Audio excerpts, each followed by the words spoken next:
Never again. Never again. Never again. Places that are claimed safe shouldn't make people feel like they're in danger. Schools. Church. Movie theaters. Comunidades. Streets. Homes. Kids should feel safe at school. Parents should feel safe to send their children to school. Teachers should focus on education, not protection. In order to be safe, we must speak up. Use our voices. No more school shootings. No more gun violence. No more shootings. No more tragedy. No more death. Anywhere. Anytime. No more. In order to make this happen, our district needs to make mental health a priority. Kids that need help need it now. You know who we are. You know who we are. To our schools, prioritize mental health services for your students. My life. My life.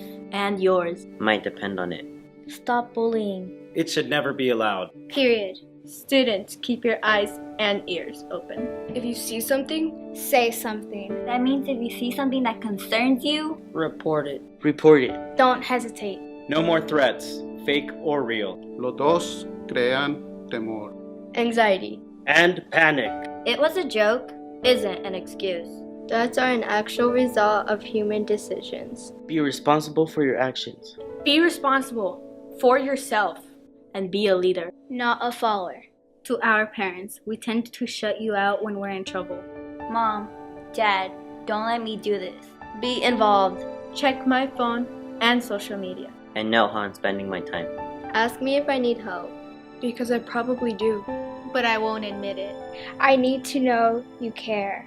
Vote. If there are options for stricter gun laws that would help keep us safe, Vote. your vote is your voice. And if you don't exercise your right to vote, You're putting your life. My life. In danger. what if it's someone you know? Now, is it a priority for you? If you're not being part of the solution, You might be part of the problem. We challenge you to speak up. Speak up Speak up! before something happens. not after. Never again. Do we want to hear about school shootings? Nunca jamás. Do we want students to wait for mental health services that they need? That they deserve. Never again. Do we want 5, 10, 17 lives lost due to gun violence? Never again. Because our lives are just beginning. Because we deserve. To feel safe. Students. Teachers. administrators, Custodians. Staff members. Parents. It's time that our voices are heard. Loud and clear. Never again. Never again. Never again. never again. No more.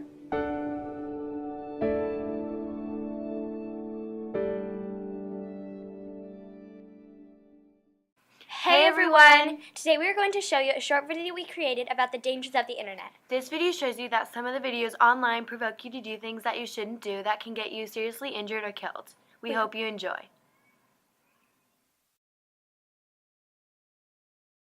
Hey everyone and welcome to my channel. Today we'll be doing the Eat a Tide Pod Challenge on the count of 3. 1. No, Lucy, why would you do that?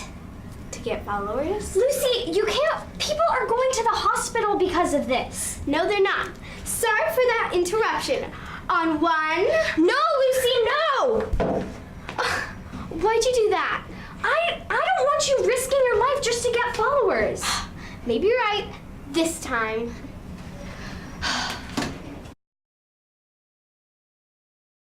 Hey guys! So today we're doing the salt and ice challenge. A bunch of our friends have been doing it and they get like a lot more followers. So we're gonna try it. I mean, it couldn't get worse. It couldn't get that bad. It's just like a little burn.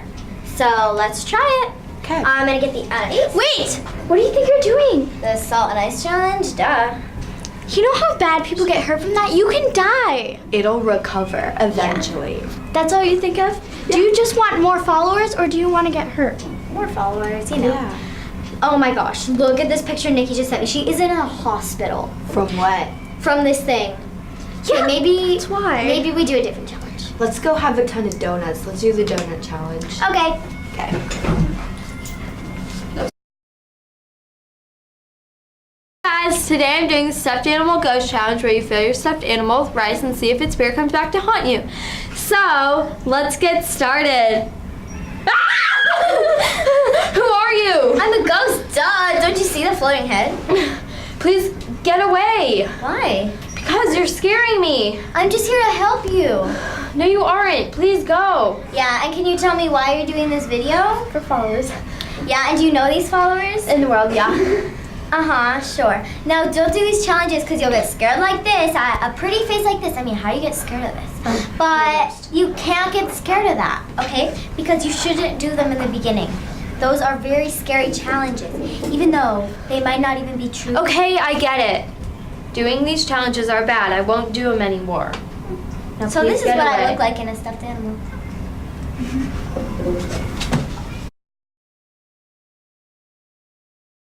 Hey guys! So today we are doing the fire challenge. Flammable liquid. And I'm gonna have a cape of fire. And then I'm gonna do it. Let's do you first. Okay. Ready? Stop! You guys are gonna get seriously hurt from this. Yeah, right. And it's fire. What do you care? Well, you guys are one of my best friends and I don't want you dying. We're not gonna die. Yes, it's fire. You don't know what it can cause. Whatever. It could burn down this whole place. Oh, we wouldn't let that happen. Yeah, you would. So try a different challenge, like the ice bucket challenge. It's for a good cause. Okay.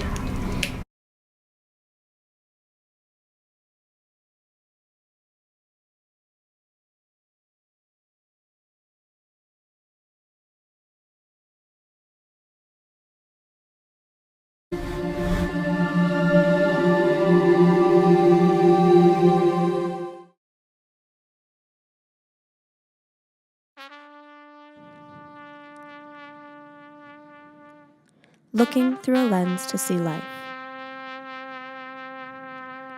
It stretches far, at times experiencing strife.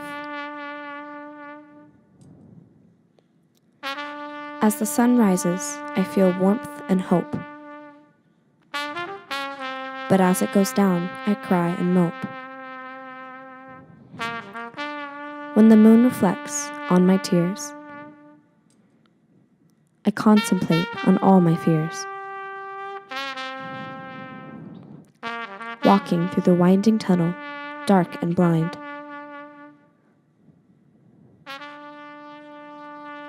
It opens up a new life to find. The light fills my heart. But something is missing, causing my emotions to fall apart. Sharing the light illuminates the seed inside me. With love and care, it grows into a tree. Blossoming branches spread wide to create shade. I share this with all the friends I have made. With lots of sun and water, the tree will grow by the day.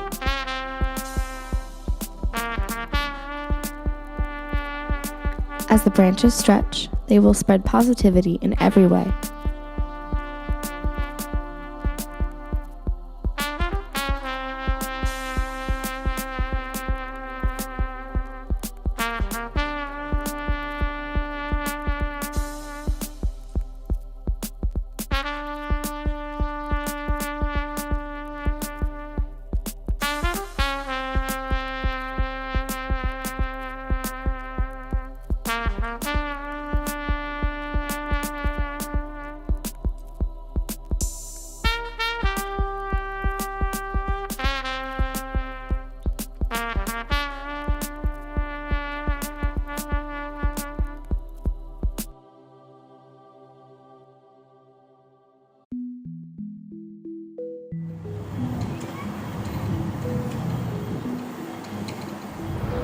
So how are you?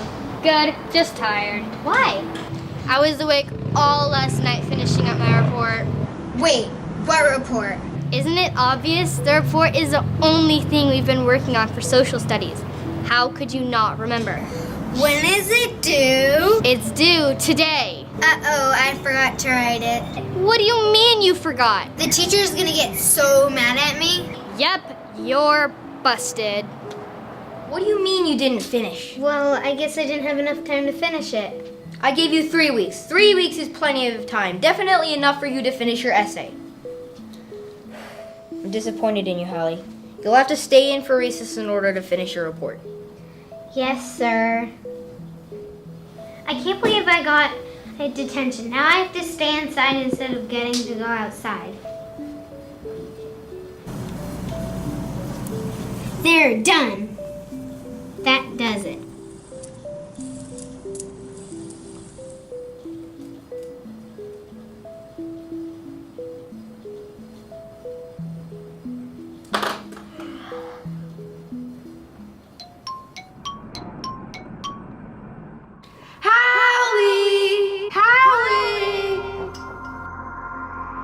What's going on?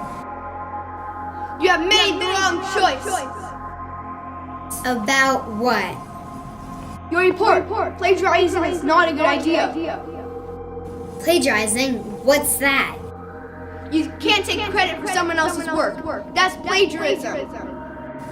Oh, it's fine. It's not that big of a deal. Oh yeah? Remember the last time you said that when you cheated on the test? This test looks like it was copied off your math notebook.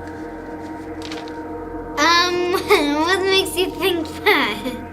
Unacceptable. F-.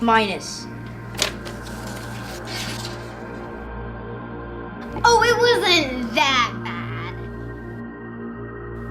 This is much more serious. You will suffer the consequences.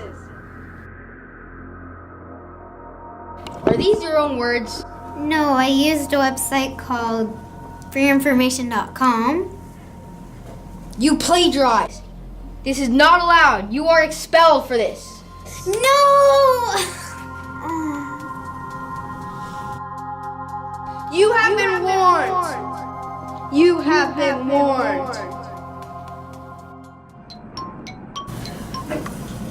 I think I'll redo it.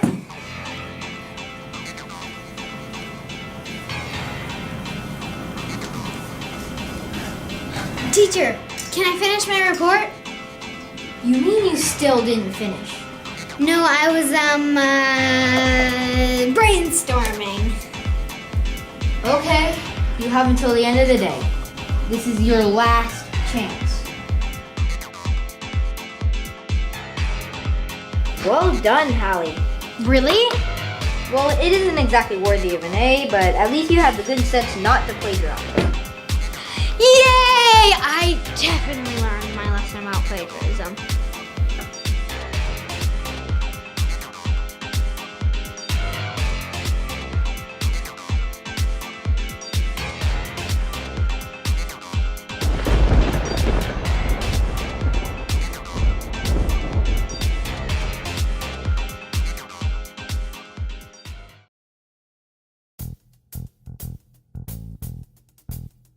It's been a long day at school.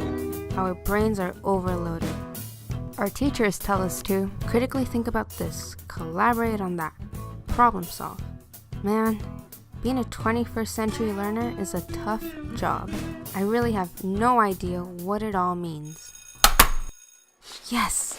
All I want to do is go home, eat tostilocos, and clear my head of all the 21st century learner business.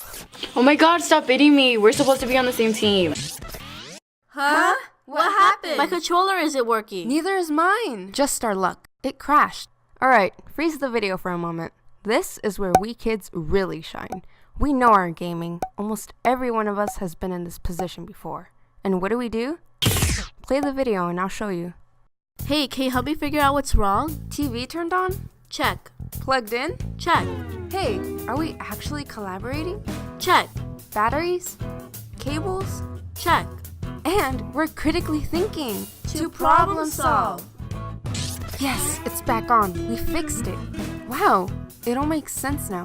Collaborating, critically thinking, problem solving. Why did we make things so difficult? Wait, so what are you gonna do the next time your teacher tells you to use 21st century learning techniques? Work together, consider solutions, and figure it out. We really are 21st century learners.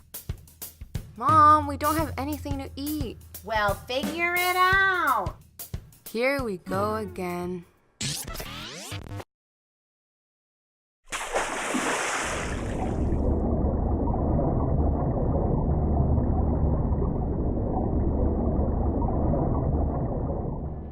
Drawing has always been a focus for me, and a strong point as well. When I discovered that I could use technology to help edit my drawings, I learned that I could express myself even more with the help of editing. By editing my artwork, my drawings had more motion and movement, which made my artwork and messages much more expressive. Much like other topics, technology and engineering can be used to enhance ideas and projects. Science, technology, engineering, art, and mathematics, or STEM, are all things that Generation Z take for granted. When looking at a phone, most of us pay attention to what it does and not how it's made. STEM is all around us. It is used every day and can be applied in almost every area. For example, self-driving cars, space travel, and even your artificial intelligence home assistant, Alexa. STEM can and is used for tons of different reasons. Science is for finding out the truth. Technology is used to discover things. Engineering is used to build a solution. Art is used to express and share ideas. And math is used to calculate and make sure that everything is accurate. These aspects are important to everyday life. Without technology, we wouldn't be able to drive cars, we wouldn't have smartphones, and we wouldn't have been able to travel through space or improve our lives.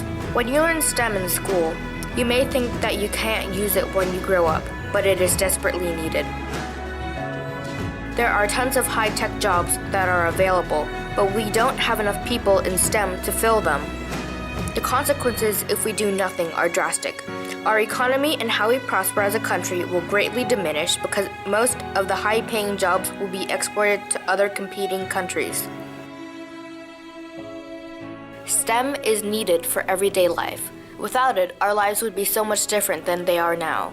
That is why it is so important for our new generations to learn about it and be hungry for knowledge.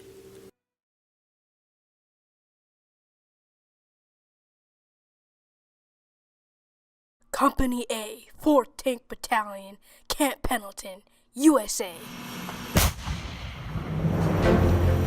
The 4th Tank Battalion provides armored combat power for the 4th Marine Division. Company A consists of 150 reserve Marines headed by a staff of full-time active duty personnel. So the mission of 4th Tank Battalion is to provide armor support for 4th Marine Division, Marine Forces Reserve. Typically, we would also augment any active duty forces that are mobilized and sent to deploy overseas. The main weapon system of the 4th Battalion is the M1A1 Abrams, an American 3rd generation main battle tank. This 63-ton vehicle needs a large amount of power to operate. The power pack is what we call the engine of the tank. It's the engine and the transmission all in one. It's called the AGT 1500. It's an all-gas turbine. The 1500, it's got about 1,500 horsepower. This is more than a transport vehicle. It's an attack vehicle. So the M1A1 Abrams has a 120 smoothbore main gun with a max effective range of 4,000 meters, about 2 miles. We also have a 50 cal mounted on a fully stabilized system on top for the TC to operate. We have 2 coax 7.62. We have a coax that's inside next to the main gun, and we have another one on top for the loader. The M1A1 can shoot 4 different types of ammunition. Today we'll be shooting Sabo round, which is for hard targets, and then we have a MPAT round, which is a chemical round, and that creates an explosion. It has the cone shape on top. When it hits, it just bursts inside the tank. A Sabo is kind of like an arrow. When it pierces through anything you can think of, it's essentially just like a dart. And they have a canister, kind of like a shotgun shell. It shoots out little beads everywhere, which for troops or for trucks. And then we have MPAT, set for multi-purpose anti-tank, and that can shoot down helicopters, jets, or whatever you claim, as well as trucks or PCs. These Marines work hard while training for their missions. So readiness standards for our unit can be broken down in kind of two components. Combat readiness being the mission essential tasks that we need to complete prior to deployment. That consists of live fire gunnery training, maneuver training, basically accomplishing the ability to shoot, move, and communicate. Each tank is operated by 4 people: the commander, the driver, the gunner, and the loader.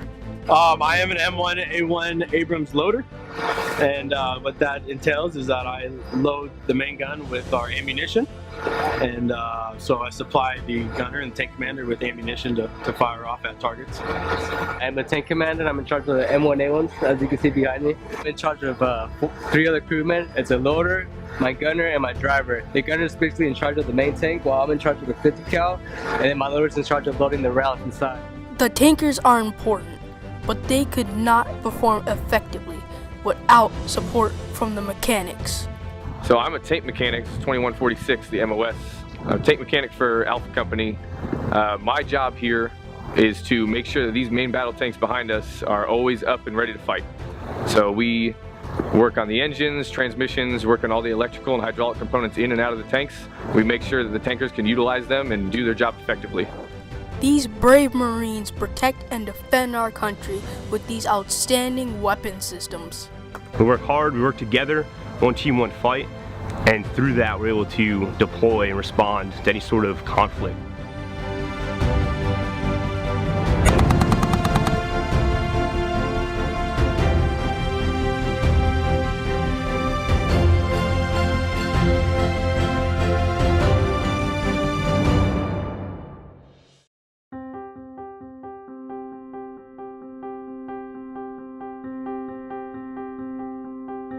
Dear middle school me, everyone has to experience these 3 years of life, and trust me, it will not be easy.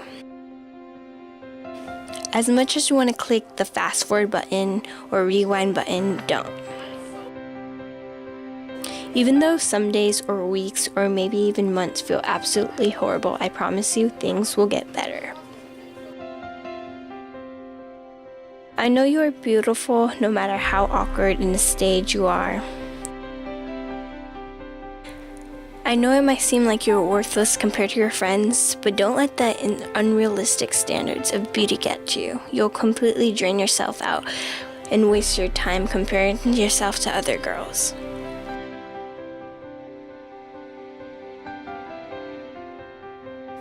Stop being ungrateful and spoiled and thinking you have absolutely nothing. Everything seems so big and important in middle school, but trust me, it isn't. Dress the way you want to, talk the way you want to, make your own opinions, and don't let anyone change your perspective on yourself or others.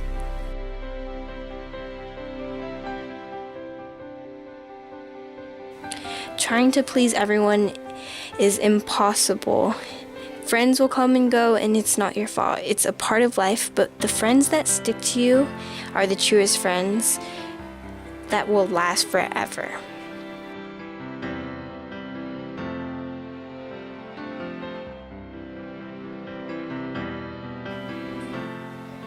Actually try on stuff and don't be lazy. Popularity will last a second, but character lasts a lifetime. Focus on building that now and not your social status, because that won't matter. People you consider your family might become strangers in a couple of years, but know that there are people that love you and people in the future that will be worth meeting. Lastly, don't be afraid to walk with confidence and acknowledge that you are enough, just as you are. Love me.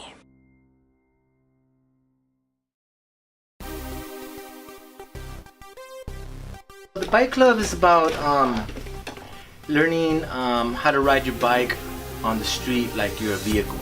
So teaching road safety, maintenance, and self-sufficiency for the bike rider. I think that's what the club is geared for. Also to create the students to be bike advocates within their own community. What inspired me to start the club was growing up for me, taking bikes apart on summer. I mean, that's how I passed my summer times, was building bikes and painting them, exchanging parts. So I kind of wanted the students to have that same uprising and see that bikes can be fun, healthy, and a second form of transportation. Our students benefit from the club because it promotes healthy living. It also shows the kids that exercising can be fun. In San Diego, 1 in every 4 students is overweight. So really trying to get the kids to exercise and to eat better and to use cycling as a healthier form of transportation is how our students are going to benefit. How is the community going to benefit? When the kids grow up, they're going to know how to advocate for bicycling within their community, so that's going to bring change to the community. There's many skills that students will be learning in this bike club. To name a few is the 21st century learning skills, which include problem solving, critical thinking, self-sufficiency. Students will perform preventative bicycling maintenance on their bikes to keep them going. And also, they're going to be learning some learning skills like compare and contrast, how a bike functions, how to repair a flat, and how to repair their bike.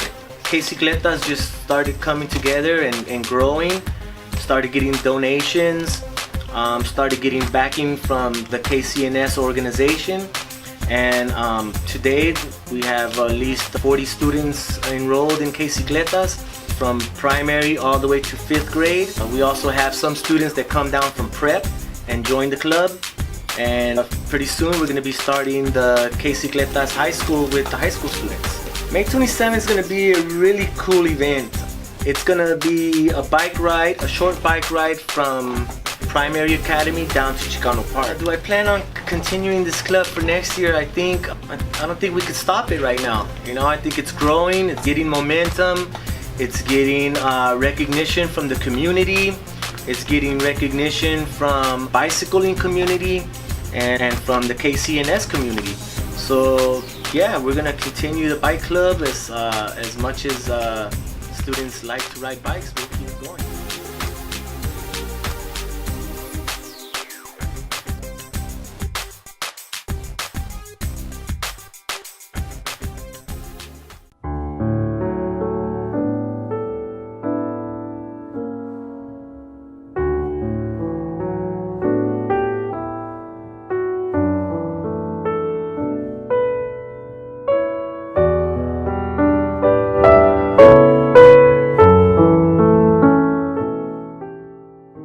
How did you become homeless?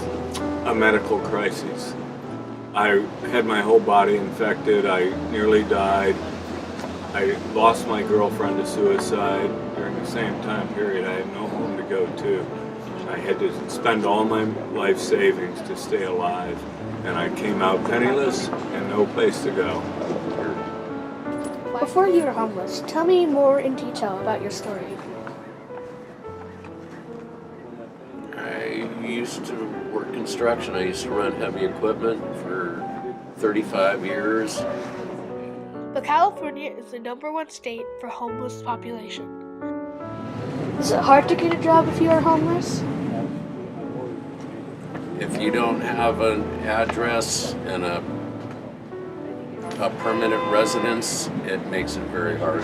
And people look down on you. Do you think you could become not homeless if you tried hard enough? Yeah, I'm trying the best I can right now. It challenges your inner core, all your basics, for survival. Where am I going to sleep tonight? How am I going to feed myself?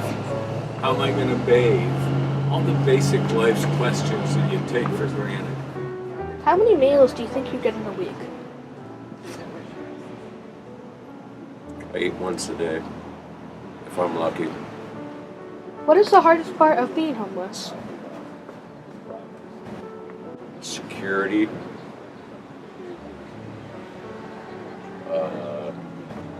Not having a roof over your head where you call something your own.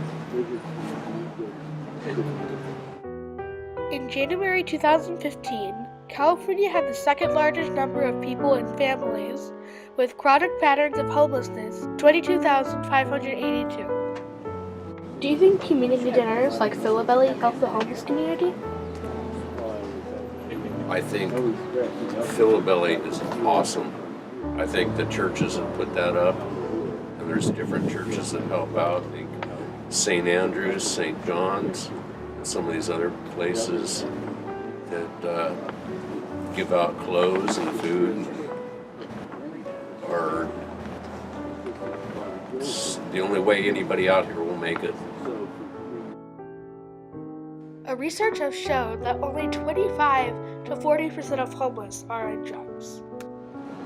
I believe we're highly discriminated upon, that they all expect us to be thieves and drug addicts and drunks and worthless people, when in fact, we all have our own stories. But we're a lot of good people that had a hard thing happen in life that put us on the streets. Do you ever see or speak to your family? I try to. I try to stay in touch with my kids. That hurts because I don't have anything anymore to offer them. There's a message in my story, so always know that love is very fragile and life is fragile. And if I can get that message across so people appreciate living and those loved ones in their life every day, then I've done a good thing.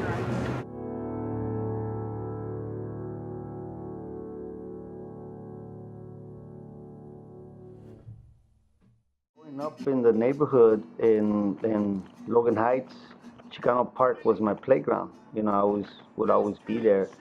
So as a little boy, as a young boy, I would always see this art. I just never thought that I would get to a point where I would be able to contribute to Chicano Park, but the park was my inspiration my whole life.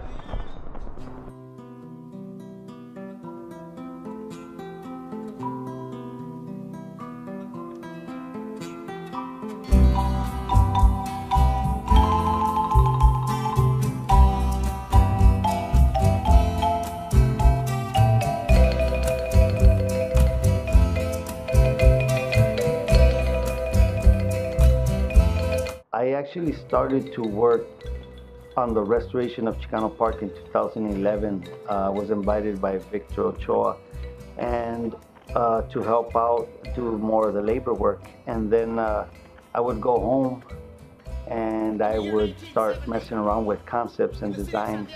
I was already doing different artwork like making drums and rattles and different things like that, and I would paint them, but I would never thought that I would get into painting on canvases or murals. So my first piece that I painted was around the end of 2011 at home, and that's when I came up with my concept of the heart, of Mexicota heart.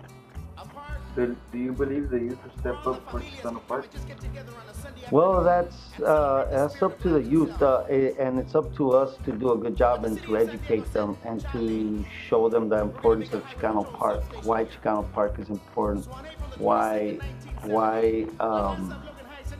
the work was done way back when to create the park. And they began to build their own park. And today, almost 20 years later, that little piece of land under the Coronado Bridge in San Diego is known to people everywhere as Chicano Park.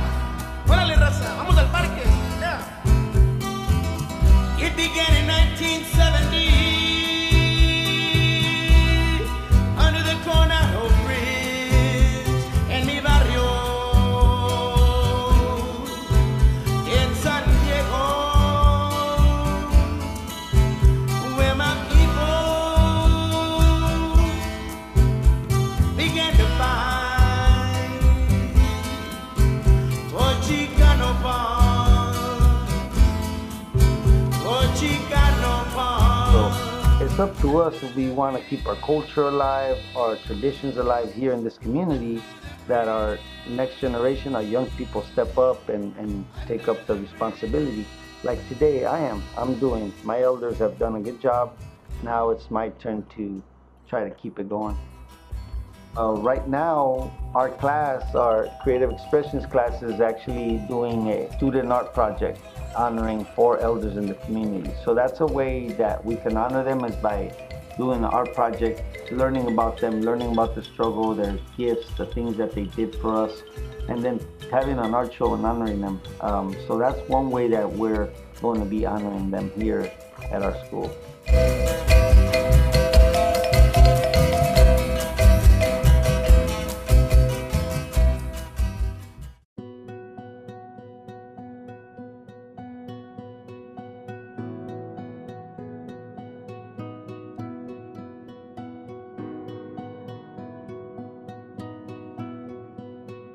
The reason why we're here today is to spend time at Nurtured by Nature and get to swim with otters and to kind of forget about life stress and to experience something wonderful. So my son Luke was diagnosed with osteosarcoma. It's a rare form of bone cancer, and his was underneath his brain, back behind his nose. Luke was in the hospital for 10 months, and it was about 4 days out of every week we were inpatient in the hospital, and he had over 40 doses of chemotherapy. The battling cancer changed my life because I had to stay in the hospital for 10 months and I couldn't get out, or most of the time I'd stay, and there were a lot of pills I had to take. That was a struggle because there was a lot that I had to take. There was so many, and especially the shots were a tough time for me because they hurt a lot and I couldn't handle it. But somehow, with the help of my nurses and my family, I survived. We started Nurtured by Nature in 2008. For many years before that, though, we had a desire to do something like what we're doing, which is provide the interactive experience to kids that are visiting from places like Make-A-Wish Foundation, so that they could experience the joy that many people get from interacting directly with animals. We decided on the name Nurtured by Nature because we really do feel like nature is very nurturing, and the animals that we have here are very good at bringing not only happiness but also comfort to a lot of our guests that visit. Whether they have been suffering some sort of long-term medical issue, some sort of emotional trauma, or just some of our regular everyday guests, they always come here and tell us how it's been such a joyful experience. There's just so many things that are magical about this job. I feel incredibly lucky to have been doing this for 5 years. Not only do I love animals, it's also just an opportunity to be able to provide a wonderful special day for the Make-A-Wish families, and I feel amazingly privileged to be a part of this organization and to just be a small portion of their day and just see those smiles on everyone's faces. It warms my heart. We often find that when people are directly interacting with animals and experiencing the joy that they bring to them, what's really exciting and fun to see is that the animals don't see that there's any difference between somebody visiting that might be wearing a feeding tube, or they might not have any hair because they've been going through treatments for cancer. The animals don't see them as being any different than the other person that's sitting next to them, and they'll interact with them exactly the same way. It's so much fun. It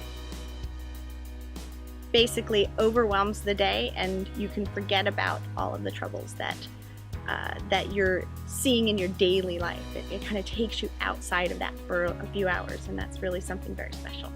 So Luke's current condition is a success story. He is currently cancer-free, and he has been cancer-free for about 18 months, going on 2 years.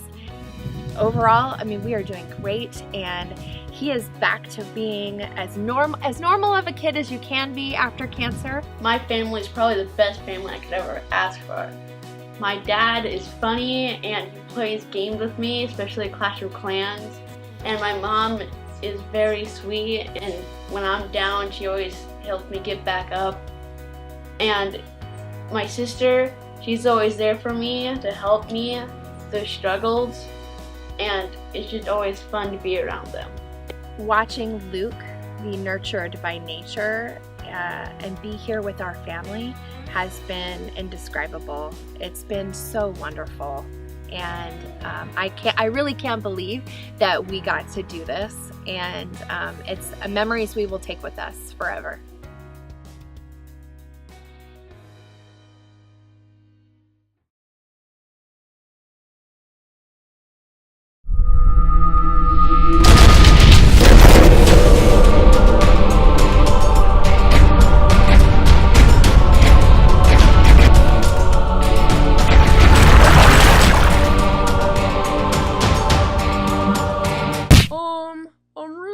That dangerous. But hold on, let me just tell you a little bit about my species. I'm found in these states.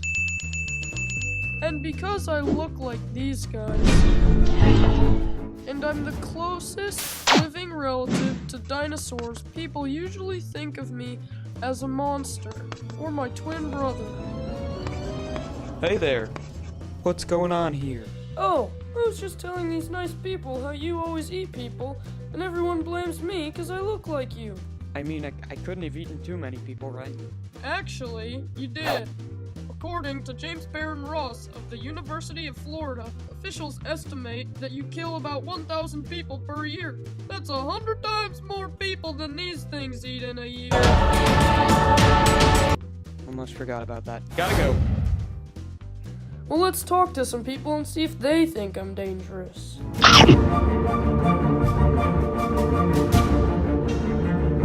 Do I think alligators are dangerous? I think they can be. Yeah, they're probably dangerous. I do think they're dangerous. Oh yeah, they're very dangerous. They have big teeth, and they're also predators. Sharp teeth. Well, they're very strong. I think they're unpredictable. I wouldn't get too close. They have large teeth, and I've seen some reality shows where alligator handlers warn you not to get anywhere near their mouths.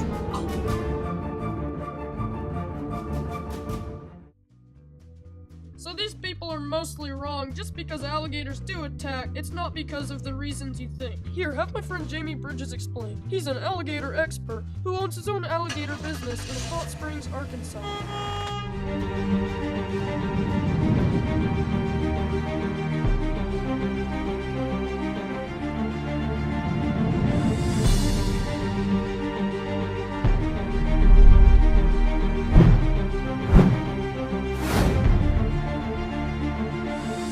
My name is Jamie Bridges.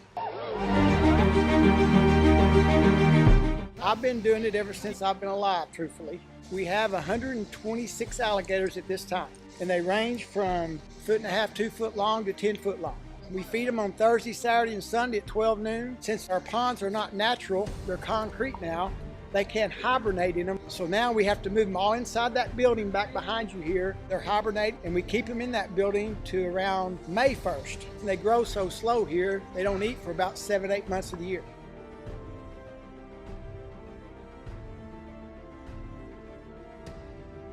The only big danger is when we feed the gators. And I have been bit several times, only bad once.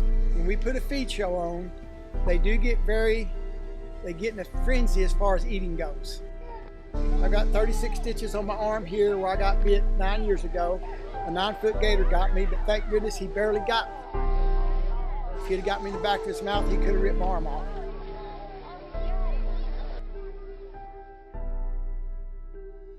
But other than feeding times, it's really not that dangerous.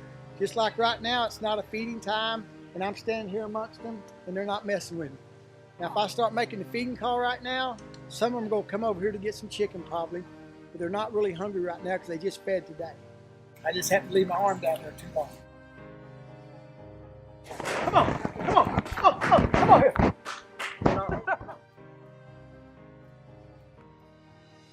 So, I'm only really dangerous dangerous during feeding time, but usually I'm not very dangerous. The best way to experience alligators in the wild is by going on a swamp tour.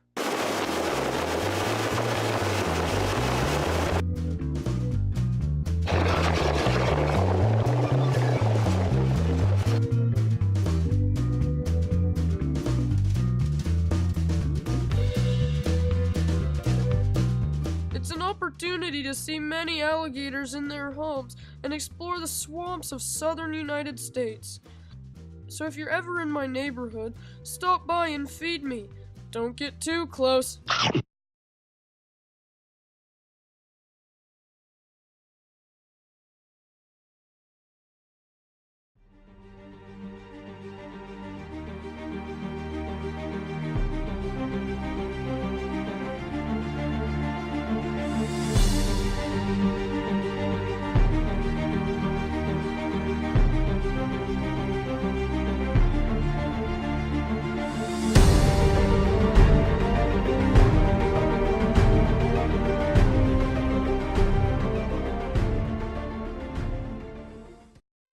Look at this natural gem. I know, it really is a beauty.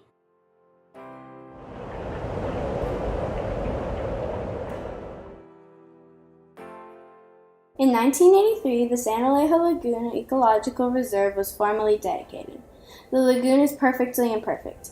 It is unnatural yet very valuable to our community and to our ecosystem. I think most residents recognize the lagoon as a regional gem.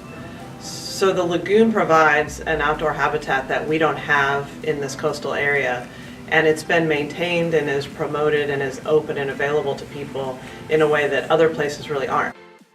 In the 1960s, many developments were proposed for the lagoon, including a golf course, a marina, and a theme park with water rides. The community said no, and then formed the San Alejo Alliance. This alliance was successful in its efforts of preserving the lagoon. Our lagoon in Encinitas is one of the best. It is loved and it's respected, and it has a whole cadre of volunteers who devote themselves to keeping it healthy. And I would say it is, I do think of it as a regional gem. Oh yeah, definitely. It's a valuable ecosystem. And there are a lot of the lagoons and all in California were covered up with construction, so it's good that some of them remain, especially down here in Southern California where there's a lot of building pressure. Hard question. I've lived here a long time, and it's not as natural as it used to be, okay, because they've kind of improved a lot of the trails and they've planted native plants in certain places, but it makes it feel a little bit more like a park than like a really natural setting. I would say that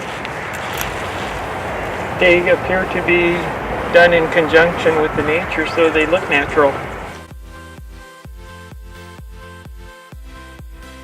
Oh yes, definitely. Definitely. I love coming here and watching all the birds and ducks and the migrations. Yeah. So I know a lot of people talk about the lagoon and about the fact that it's not really natural. But the question that I would have is, what is natural anymore?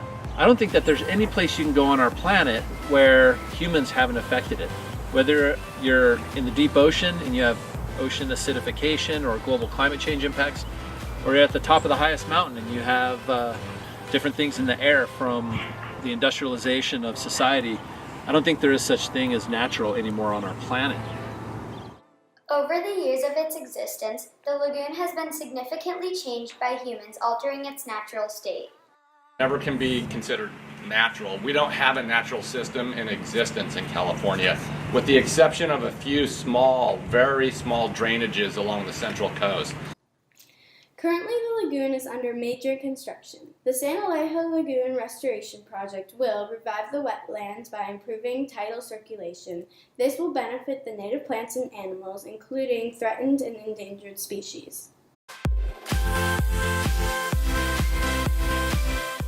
The San Alejo Lagoon may be unnatural, but it's still very valuable to our community. It is loved and cared for by the people in our community. And always will be. So the next time you drive by our beautiful lagoon, take a moment to appreciate its value to our community.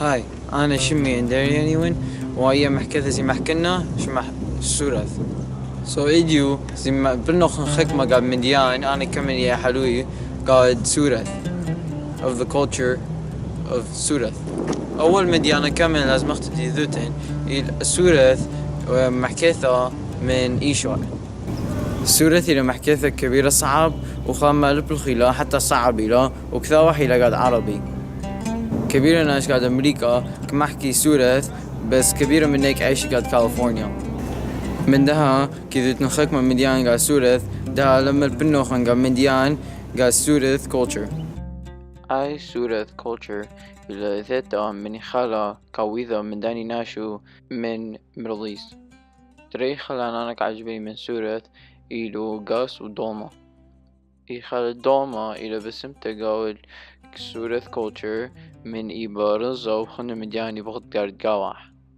حتى يخال القاسي البسيمة من يبغدار داما بصرة كبت بشتو قصة زورة بصرة وكخليلو قال لفا من دها كيدو تنخك ما يخلان قاد سورث هي معكو قادية سورث القذاي وضخ رخذو خخني سورث إلى حتى إذاتا من ديا يرقاذا شماح خقا أرقث خقا يبا لازم ناش وشتي جلو واني حركاتي ملبو من سوراي يمو بابا من دها كيدوتيني خالد سوراي ورقذي هيدا محكو قاود ايكك عيشيوا انا ونهوية قد عراق ومن عيشة تاما قد عراق من طلوث شنو وحتى 60% من سوراي عيشيوا قد عراق وقد دوكثا شمح بغداد من دها اختو البلوخ خكمة مديان قاد يخالد سوراي ورقذي وايكك عيشيوا Hope you enjoyed and bye.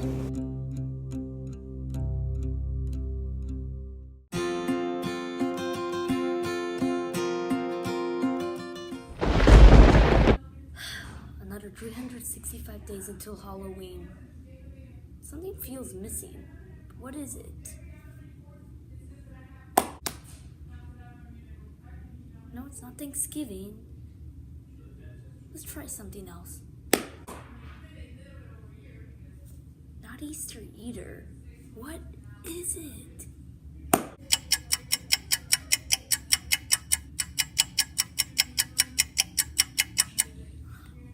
I know what's missing.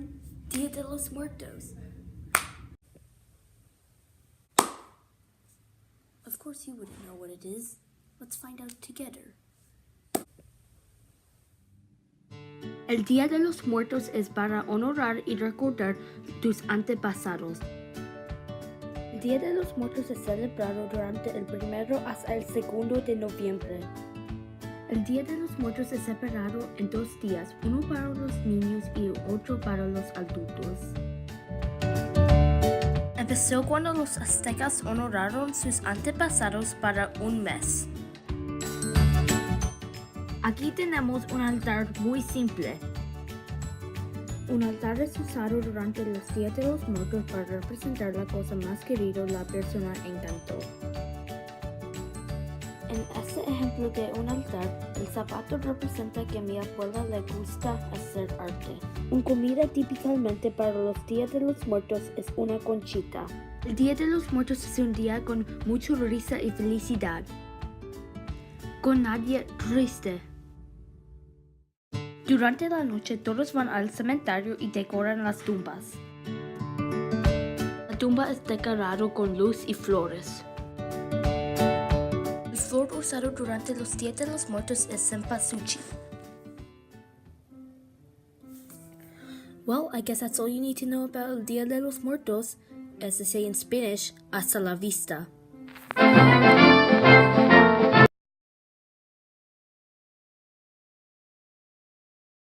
How to do an intensive fat burning exercise.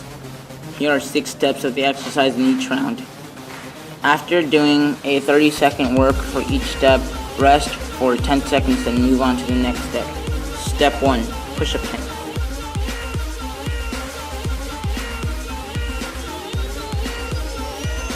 Step 2, jumping jacks.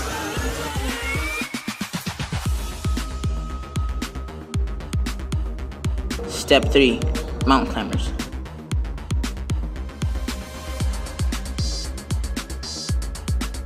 Step 4, cycling crunch.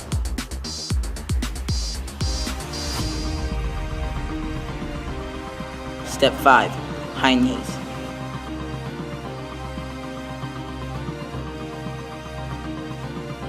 Step 6, toe touch shuffle.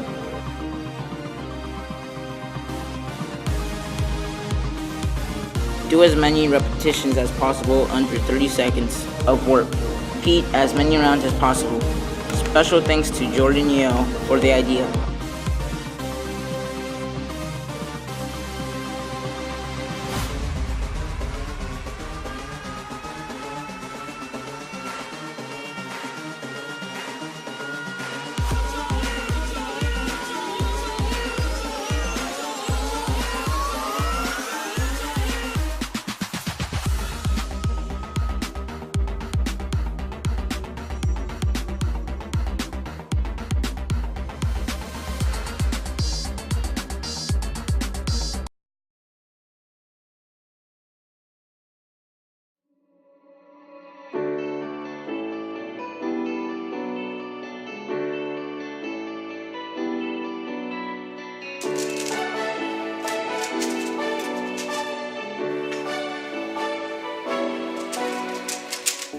Hi, my name is Nipun. If you've been familiar with pop culture for some time, you may recognize this.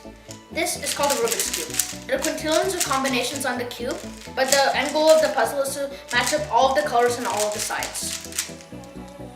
Ever since the birth of this puzzle, there's been a community gathered around it, who call themselves the Speed Cubers. So let's dive into the rich history that the Rubik's Cube has to offer.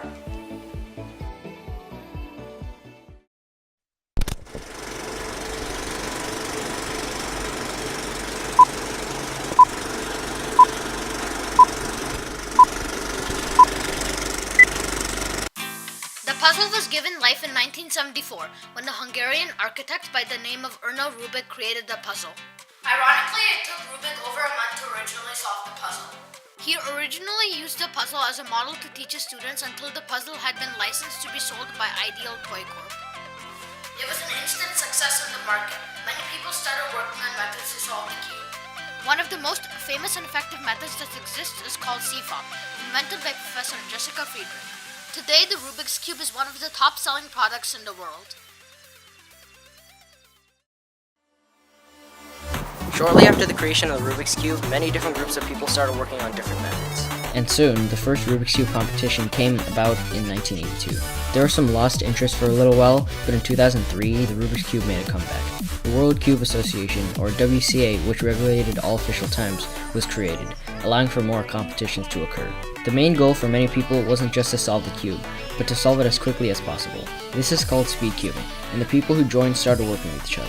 People shared ideas, taught methods, and gave thoughts on how to solve the cube faster, and this became a speed cubing community which many know and love today.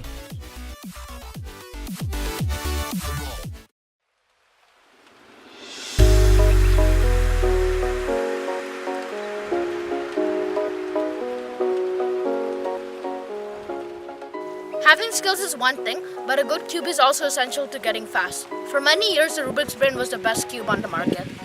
Then a company called Diane took over with revolutionary cubes like the Guhong and the Zanchi, which had much enhanced performance over Rubik's Brains.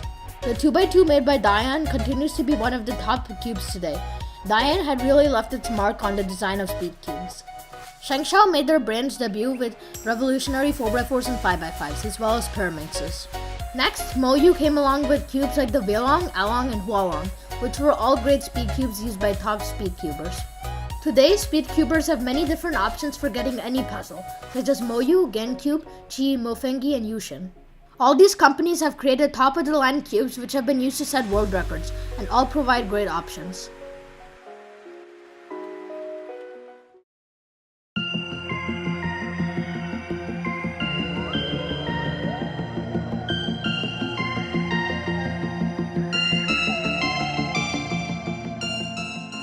There have been many great speedcubers throughout history, such as Mintai, who is the originator of the fastest 3x3 solve with 22.95 seconds. Funny enough, people now consider this time fairly slow, which is a sign of the growth of cubers ever since 1982. Nowadays, we have more contemporary speedcubers, such as Mats Vald, Yoga Setter, and Colin Burns, who have all held former 3x3 world record sequels. Felix Zemdegs, an Australian cuber, is one of the greatest cubers of all time. He has held multiple records for the last few years, as well as holding a huge amount of Australian records. Max Park is a United States cuber, who lives around the LA area. He's a true legend for holding a few world records as well as holding numerous North American records. Drew Brads is a top American cuber. He holds sub 5 times for 3x3 and is unmatched in pyraminx. Sebastian Ware, a German cuber, is an excellent 4x4 solver for holding the 4x4 average record in a former 4x4 single. There have also been many famous cubers on YouTube, with a few notable channels being Red KB, The Maoisha, and JR Cuber.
Hey, Georgia. Hey. So how's class? Good, thanks. You practicing for your next game? Yeah, it's gonna be a tough one. What's so funny? A softball game? Tough? I don't think so. You wanna know tough? Baseball's tough. It's hardcore. Everyone knows baseball's better than softball. Why do you think that? The pitching speed in baseball is so much faster. Here, let me explain why that's not true. And how are you going to prove that? Through Common Core math and science. The pitching distance between the mound and home plate in our age group is 35 feet in softball and a little over 60 feet in baseball. In softball, for our age group, the pitching speed is about 40 to 45 miles per hour and 50 to 60 miles per hour in baseball. Galileo conducted a physics experiment in the early 17th century, dropping 2 balls, one heavy ball and one light ball, from the Leaning Tower of Pisa. Which ball do you think landed first? The heavy ball? Nope, both balls landed at the same time. Galileo proved that size and weight of each ball did not matter because gravity equalizes acceleration. Using his experiment, the same principles apply in softball and baseball. Despite the difference in the distance, speed, and the size of the balls, the result is the same. If thrown simultaneously, the softball and the baseball will cross home plate at the same time. Wait, I think I get it. Yes, you got it! Great!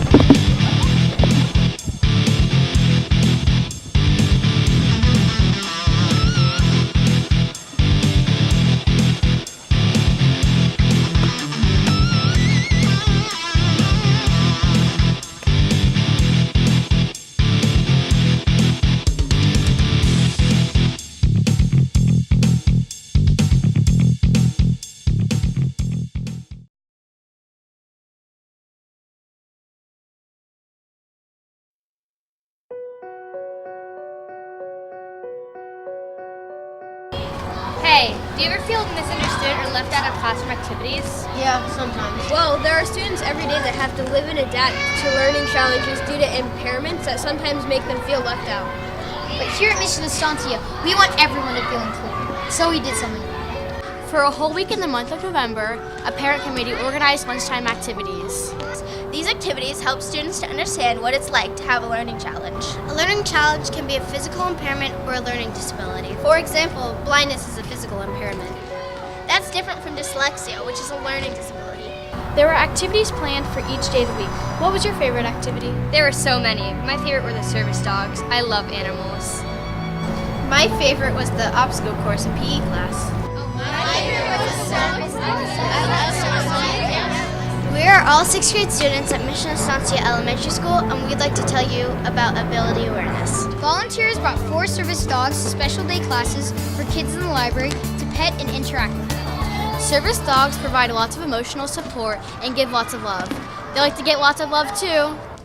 During rotation classes, our PE teacher, Mrs. Kamara, created an obstacle course for students to feel what it's like when you don't have sight. Students worked in pairs. One student was blindfolded, and the other worked as their visual and vocal guide. It's difficult when you can't see where you're going. It helps having someone to guide you. Can you imagine how hard it is to read when you don't even have sight? Yeah, that is not an easy task. The Ability Awareness Parent Committee set up tables for a Braille demonstration. During lunchtime, students got to read with their fingers. It's not that easy. Using their fingertips, they feel raised letters from left to right. When you don't have an auditory or speech impairment, it's easy to communicate. You just take turns speaking and listening. But there are some students who are able to speak or hear, so there are devices for that.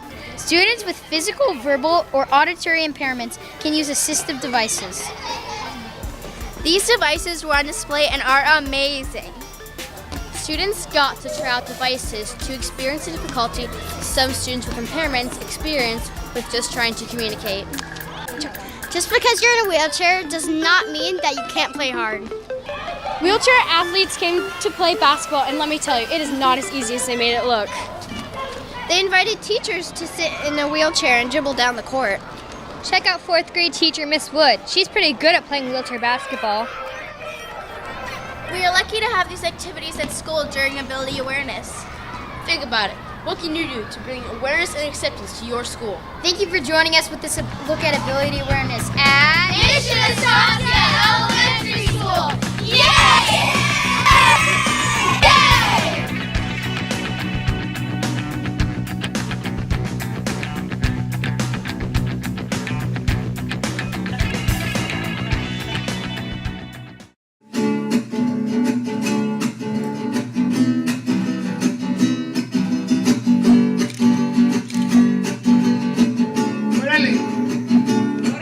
Well, it's time to shine that light on the young souls of the earth.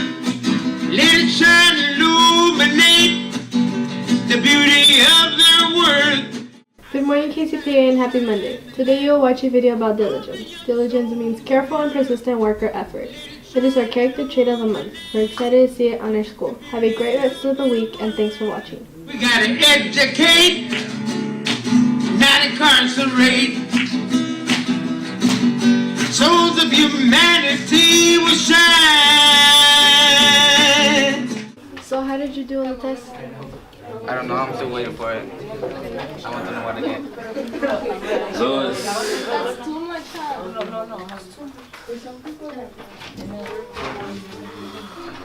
Try harder next time, buddy. Try harder next time. Okay, then. Hey, if you want, I can help you study. Will you do it? Thank you.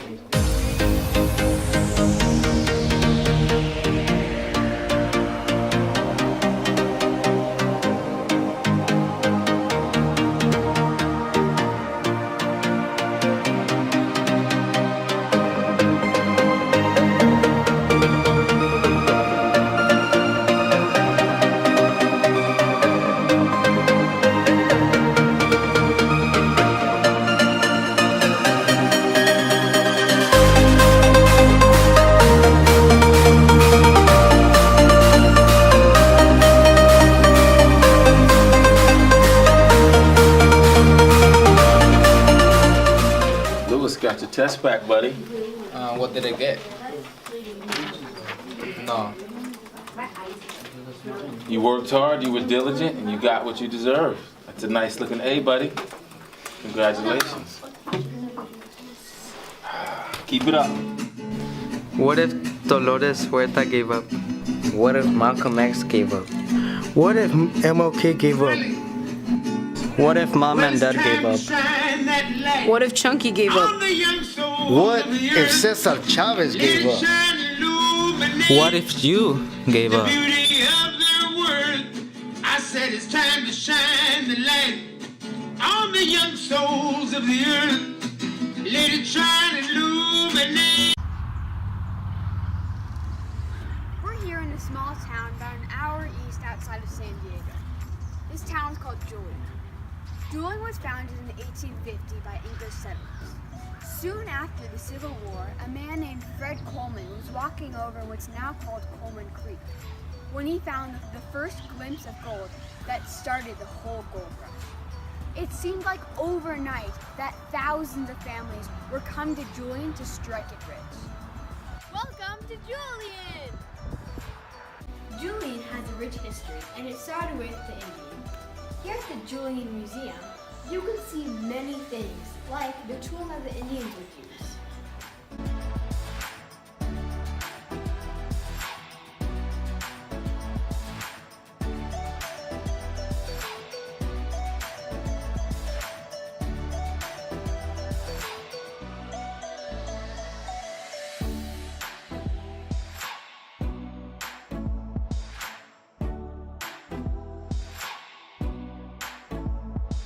There are so many things to do in Julian now, so let's go check some of them out. Going to the Julian Museum. Candy stores. Shopping. Money. And of course, they're amazing. Hi! Julian gets so many tourists every day. Hello? Oh, Are tables ready at Miner's Diner? Okay, I'll be back then.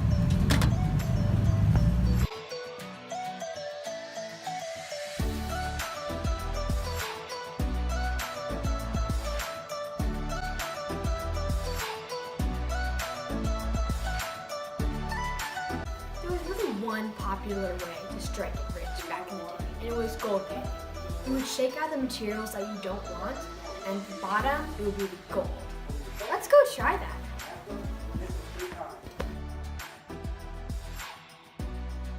We're now gold panning, and the first step of gold panning is get a nice scoop of all of the rock at the bottom.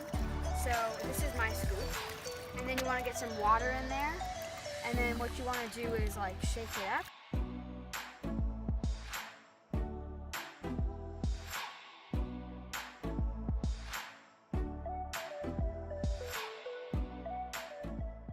Eureka! Finding gold was the reason people first came to Julian.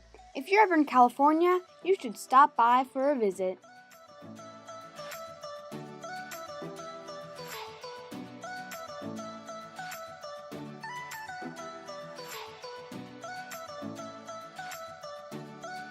Welcome to the RMMS Bullpen, where we highlight innovative stories and epic learning within the classrooms. Let's start things out in the 6th grade science classrooms where Rancho Minerva Summit students are combining environmental stewardship and science to learn how plastic affects the ocean environment. Students were challenged to learn the characteristics of plastic and then apply this knowledge to find and sort plastic and non-plastic trash on campus. Basic characteristics of plastic include it doesn't decompose in water, it makes a scrunching noise when you smash it, it floats in water, and it's shiny. Students extended their learning by going to Tamarack Beach in Carlsbad to collect and sort trash. In all, 1,640 pieces of trash was collected. 53% was plastic. In Mrs. Wilson's Maker Lab elective, students were challenged to design and create cardboard penny mazes using a variety of tools and materials. Students went through this design cycle to build a penny maze made out of cardboard. The materials they used were cardboard, scissors, glue, and tape. The maze needed to have a clear exit and entrance, and needed to be big enough that a penny could move through it. The end result? Amazing! Rancho Minerva offers 3 different Project Lead the Way classes including Medical Detectives, Introduction to Computer Science, and Automation and Robotics, all led by Mrs. Harrison. In the Introduction to Computer Science class, students are working on building Android apps using a program called MIT, App Inventor. By the end of the course, the students will build their own app that will solve a problem that they identify in society. In the Automation and Robotics class, students are learning how to build a variety of mechanisms using vexed robotic parts. They will then use this knowledge and mechanisms to build various items to sell challenges. Finally, in Mrs. Santangelo's Design Lab, students work on individual assignments and customer orders using professional design applications, such as Illustrator and Tinkercad. In Illustrator, students create 2D designs, and in Tinkercad, they create 3D designs that once completed are 3D printed. Customers' orders received on the ABC Printing Bulls website include custom designed posters and printing, along with custom 3D prints such as lanyards and technology cases. Design students handle business from start to finish, from answering customer email to receiving and reviewing orders, and eventually delivering the customer order. These students become experts in customer service and graphic design, making them ideal candidates to enter the world of work as graphic design engineers.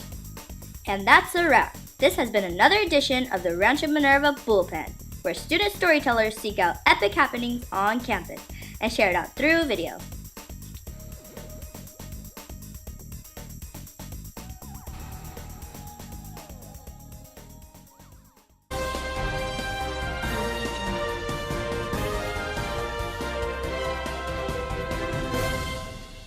Last month in Florida, there was a school shooting. 17 students died. This is what our school and many other schools around the world are doing. They're walking out for 17 minutes to honor those that have died. I think this can help gun control because it will help our voices be heard, and so hopefully the lawmakers and the NRA can realize that we're tired of what they're doing and this is enough.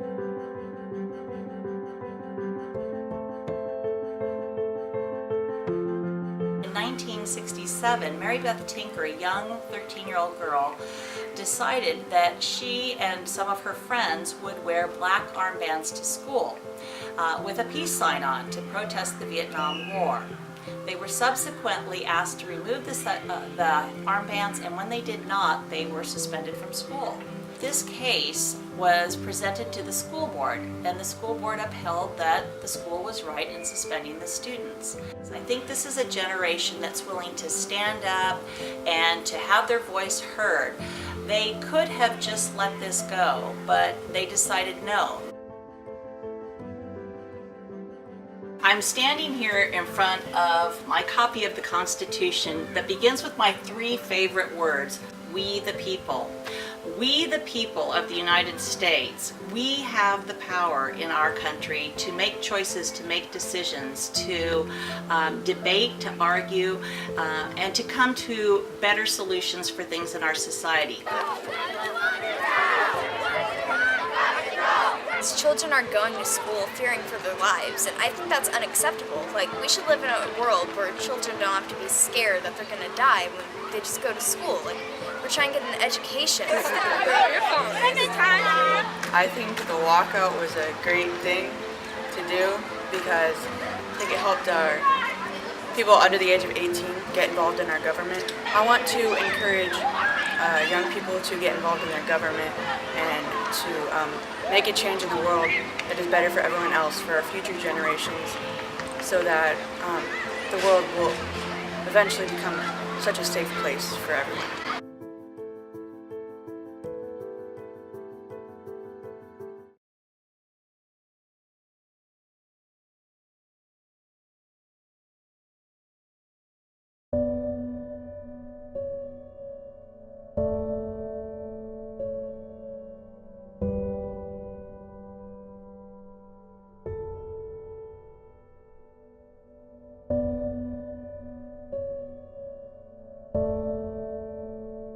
Come inside to eat.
Anorexia nervosa is a very serious eating disorder.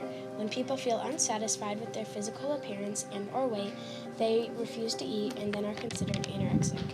For women ages 15 to 24, the mortality rate of anorexia is 12 times higher than other causes of death. Every 62 minutes, a person dies because of an eating disorder. Victims may resort to excessive exercise, laxatives, diet pills, and other methods that may help with weight loss. Only 10% of people with eating disorders receive treatment. If you suffer from an eating disorder, call 888-683-3239. Call 24/7 and speak with a mental health specialist.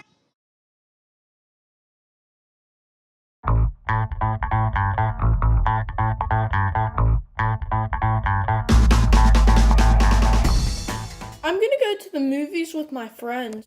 Okay, make sure you don't get too much trouble like you always do. So what movie are we gonna watch, guys? Let's watch The Invasion of the Evil Aliens. Yeah, I heard it got a 2% on Rotten Tomatoes. Yeah, the movie's gonna be great. Let's go! Wow, this movie's amazing. Don't tell anyone that I'm gonna record it.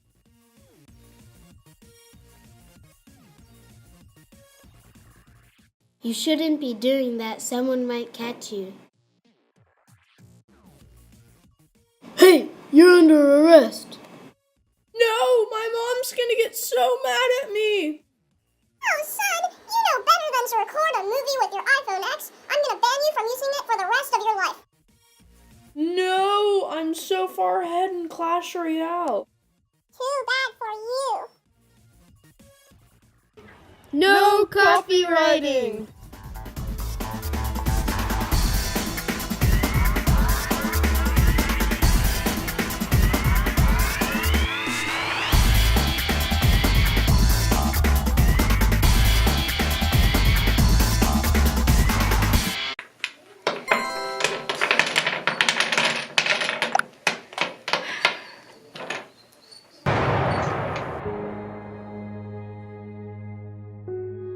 Bullying at prison through digital devices, also known as cyberbullying, has become increasingly common among teens and even elementary students.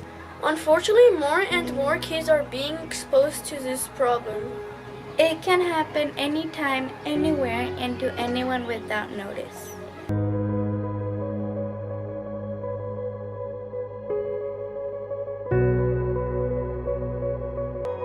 Being a victim of cyberbullying can cause depression and even fear of going back to school.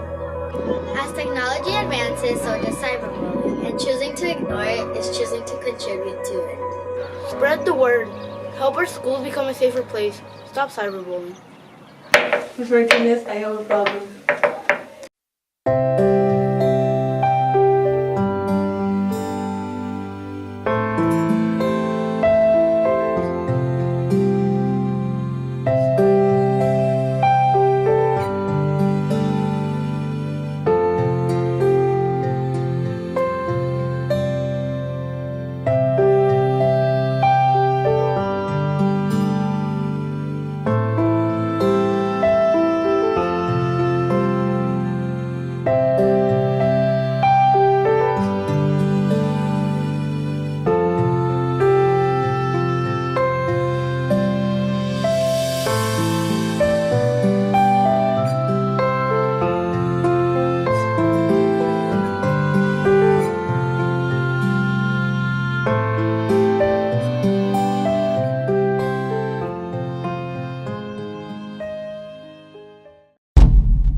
Over the course of millions of years, man has roamed the earth.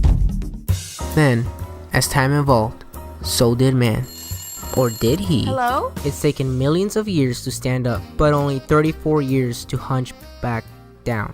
Chronic use of a cell phone can cause myopia. Taking too many selfies can lead to self-itis, which can negatively affect your self-esteem and cause other problems. And hunching over to look at it is like having an 8-year-old child sitting on your upper back. I'm over hunching over. Hey, how did she stand upright? Wow, she powered off. You think we should power off too? Sheesh, I haven't stood upright in years. When you're on your device, remember to stand upright and give your eyes, body, and mind a break. So power off and look up once in a while. Otherwise, you'll walk right back into the Stone Age.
Okay, genius and scholars, it is that time. Let's head to class.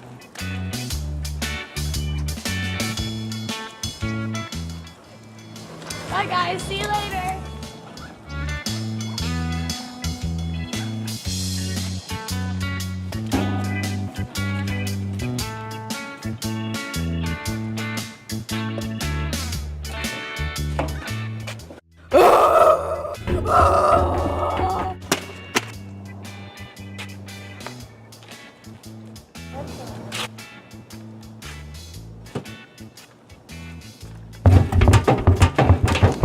No water bottle in here, that go in recycling.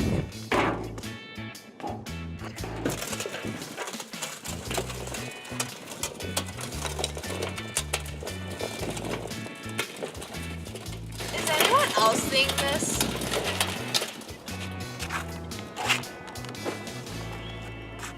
Yum, recycling bin satisfied.